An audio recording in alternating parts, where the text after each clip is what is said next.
Welcome back to AM Buffalo.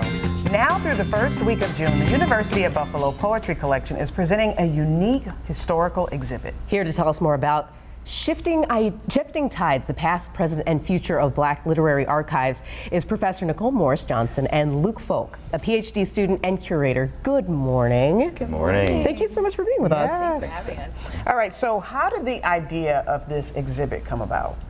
Well, in my own teaching and research, archivists figure heavily. And so when I arrived at the University of Buffalo, who has this amazing poetry collection, the largest collection of modern poetry, that was my first stop. And so one of the things that I noticed immediately, I was taking classes there, I was doing my own research, is that we hear a lot about James Joyce, rightfully so. We have the largest collection in the world and most comprehensive.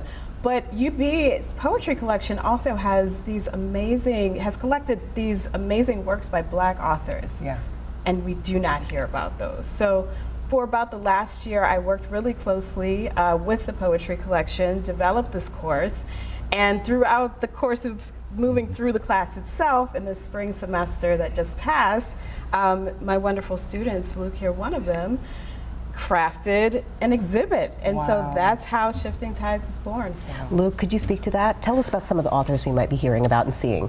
Well, the exhibit begins with the past. It takes you through each stage, past, present, and future. So we begin with a series of anthologies and small journals.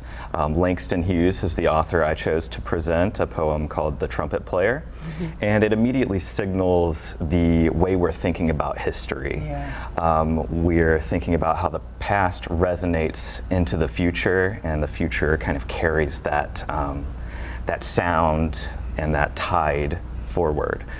So you're going to see everything from, like I said, little magazines to QR codes that take you to a kind of sound. Ooh, I love it. It's interactive. Yes. And then UB's own Tyrone Williams is also featured in the archive. He has, I guess, what you could describe as a multimedia art object. So it's not just poetry. There are all kinds of art objects that one can interact with, and we hope that it engages all the senses. Yeah, so in life we're always learning. I would love to hear maybe one thing that each of you have learned and what you're hoping people that experience this get from it. Well, one really large thing that I learned, to go back to what I said in the opening, is that our Black holdings in the poetry collection and in university archives are largely invisible to not only folks at UB. I've had colleagues come up during our opening, for example, and comment that they didn't know that these materials were there, right, in the poetry collection, but also Buffalo more broadly, right? These collections are open to folks outside of the university that may not be a professor or a student, right, as well.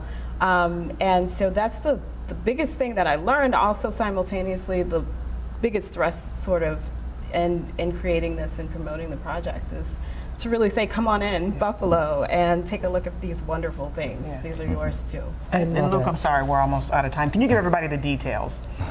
The details. It's already open to the public. Anytime that the poetry collection is open, you may visit it. It's tucked away in the Joyce alcove. And it closes on June 8th. So just make sure to visit sometime between now and June 8th, and you'll be able to experience these authors and get a sense of Black art making practices. Thank you for all your hard work. Yes, thank you for this. It's all about being seen and being heard. Yes. So thank you for that poetry.